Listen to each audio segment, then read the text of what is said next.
All right, this is my presentation for the curriculum assignment for TE-825, Tyler Richardson. We'll just kick into it. So the intent behind this particular curriculum is to create a gifted curriculum that features activities and enrichment opportunities specifically leaning towards EL students and their abilities while simultaneously increasing appreciation and diversity for non-American cultures and other cultures and unique individuals. So context, a little bit of information about my school that I teach at and Grand Island Public Schools as a whole.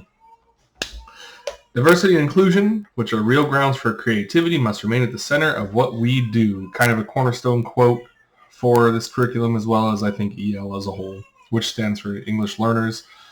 You may have heard ESL, English as a Second Language. Same thing.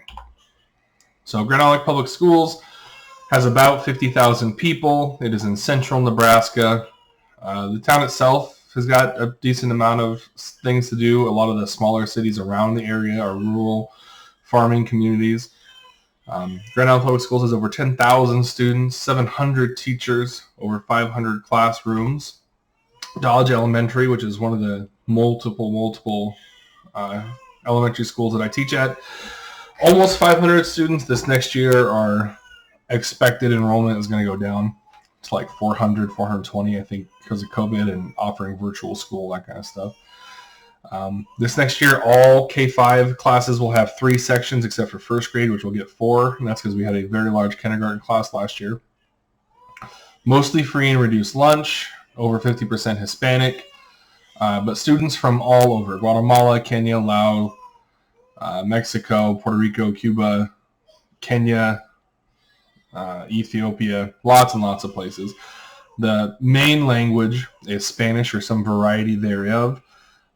We have Guatemalan dialects of Spanish like Quiche and Canjabal. We also have some African dialects such as Nuer and Oromo. So we have a decent variety of different languages spoken in Dodge. Organization. So this is kind of the guiding generalizations, the ideas behind the curriculum. We learn more by looking for the answer to a question and not finding it than we do for learning this answer itself. I really like this quote. It kind of helps support the idea of using inquiry as an engagement method and as the cornerstone for this curriculum. So we have 3 principles here: maintaining enrichment in home language and culture as well as English. That just means giving students an opportunity to engage with content with their home language as well as in English. Engaging with and identifying culturally diverse, gifted students, doing like whole school testing, giving students opportunities to qualify for gifted outside of just your standardized test scores. And then using inquiry-based learning in real-world applications to foster students' interest and engagement. So that's the inquiry, hands-on, posing activities as problems to be solved, providing scaffolding for the students to explore a topic and work kind of independently towards that goal. Excuse me. Some of the principles behind the generalizations. I want to make sure that students have access to materials in both their home and native language and English, and then opportunities to use both.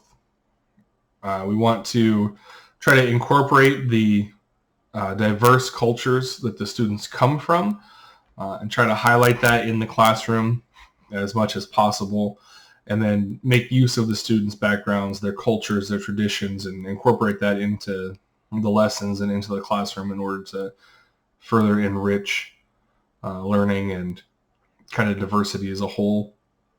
And then finally, the inquiry-based instructions are mostly open-ended, where students have an option to do projects or presentations, research that they can do on their own, as well as hands-on activities that can yield different results.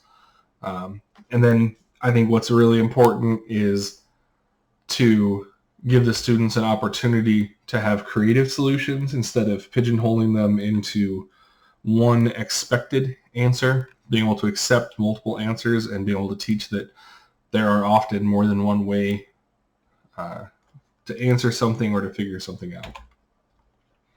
The two research models that I researched in preparation for this curriculum was the integrated curriculum model, which is Van Tasca's model.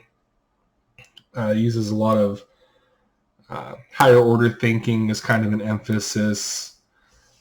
Real world situations kind of lends itself well to what my goal is. We want to have content knowledge as well as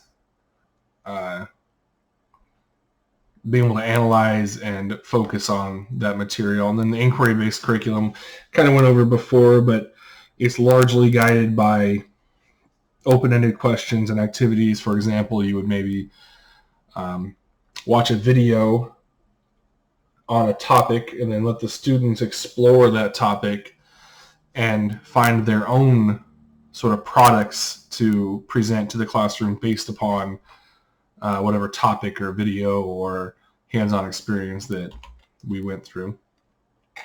This is just kind of the inquiry model sort of steps that you can take. This will be taught very specifically, kind of using that integrated curriculum model where the strategies and skills are taught explicitly in order to facilitate automaticity later on in the students so that they can use these skills and use these strategies as they move on. And then for subject integration, this curriculum can be used across the board in order to provide a full, dynamic, gifted program for EL and non-EL students. Some highlights would be the social studies aspect of history and world languages.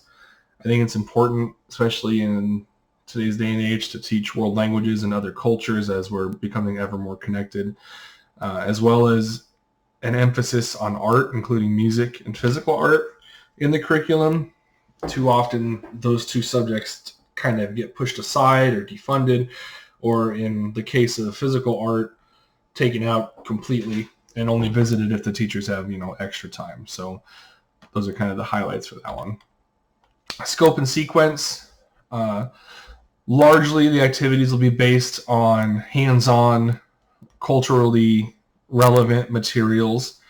When it comes to science and math, manipulatives, multiple modes of presentation for students, multiple ways to explore topics.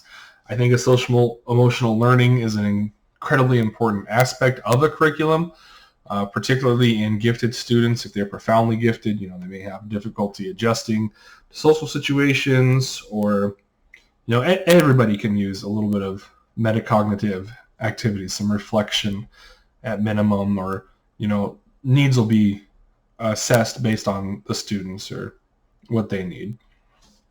Social studies, world culture, world events, languages, not just from an American standpoint, but from a global standpoint, social studies and issues will be looked at. And then for language arts, a lot of home language materials when available, opportunities for students to do the work in their home language or to present in their home language. Integration of their L1 is going to be very important for the students. It's also beneficial for their cognitive capabilities to maintain that level of connection to their home language so that they don't forget it. And then an outline, some of the highlights from the curriculum. Diversity is not how we differ. Diversity is about embracing one another's uniqueness. I think that really hits home again. Being an EL teacher specifically, it's important to not focus on how we're different so much as what strengths and skills a person brings to the table. Our curriculum goals, I'm not going to read through all of these. I'm just going to highlight a few of them. The PowerPoint will be available to see. Social in particular, students develop social skills for working with others, as well as explore personal and professional interactions. What that means is working in groups, being able to work effectively in a group, being effectively able to express your needs or to express yourself in a group setting or with other people. Critical thinking and problem solving is kind of one of the more cornerstone goals for the curriculum. A lot of hands-on creative problem solving skills, a lot of opportunities to look at things from multiple angles and kind of come up with your own solution. Multicultural as well. So being able to understand cultures other than their own and experience those cultures through food, art, music, individual speakers, any opportunity to have somebody who is different from themselves to come in and talk or share their experiences is, greatly beneficial. A few activities that, examples of activities that will be seen within the curriculum. Students are developing skills for working well with others. So in order to do that, they have to work together to complete a task. So you may get a random topic, and the goal is to create a presentation on that topic. So you can decide how you're going to present, as well as working with your partners in your group, which would be a rotating group, in order to best utilize each other's skills and best utilize the time of the group in order to create a coherent presentation on a topic that you may not know anything about. You may have a student in the group who knows a lot about the topic. You may have nobody in the group who knows about the topic. So it's kind of an activity that sort of keeps students on their toes a little bit and gives them an opportunity to explore something with a group. Similar activity for the secondary activity. And then group presentation rubrics are provided for students ahead of time. And then exploring art and culture and what makes them unique. I really like the idea of having students look into the music of different cultures, the pop music in particular of different cultures. A primary example of this is kind of the resurgence of K-pop.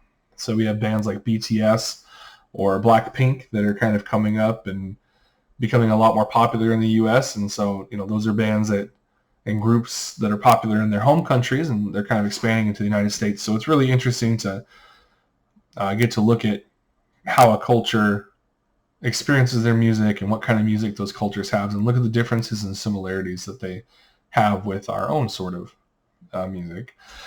And then reviewing an artist, in particular, like a physical art artist, a painter, sculptor, maybe a digital artist, go through their work, analyze and review it.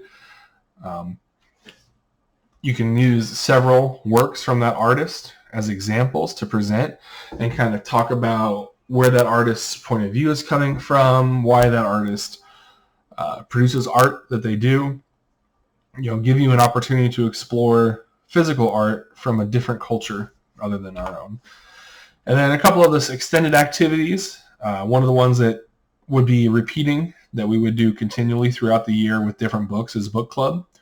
One of the ones that we would read is The Royal Bee. They're going to examine discrimination in Korea, how discrimination was similar to that in the United States based on class, how you were born, where you're at in the country. And then a little bit of opportunity for metacognition in this one as well to reflect on their own experiences. And then that'd be a group discussion setting, like a roundtable setting, that we would give students the opportunity to share and share their points of view as well. Teacher evaluation based almost entirely on participation and the fact that you read the book, of course. One of the things that I know some students, in particular gifted students, like to do is talk. I know I like to talk as well. So just kind of using tools that facilitate talking, like a talking item, like a talking stick or a talking ball will help, or sharing chips will help keep things moving along smoothly so one student doesn't monopolize everyone else's time. And then completing a service learning project. So the students will present a project that they want to do in the community.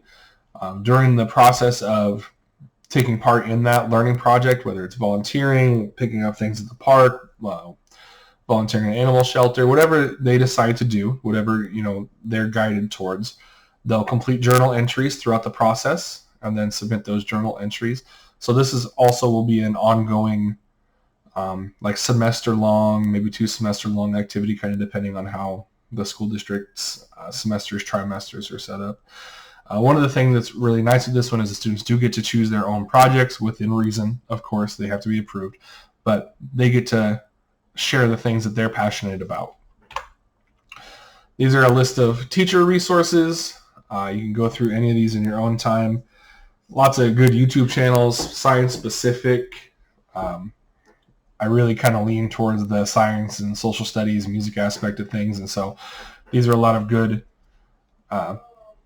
resources that you can check out for activities in particular, or just information in general, information about diversity, some activities about gender, some references, and that is it really. So thank you so much for your time.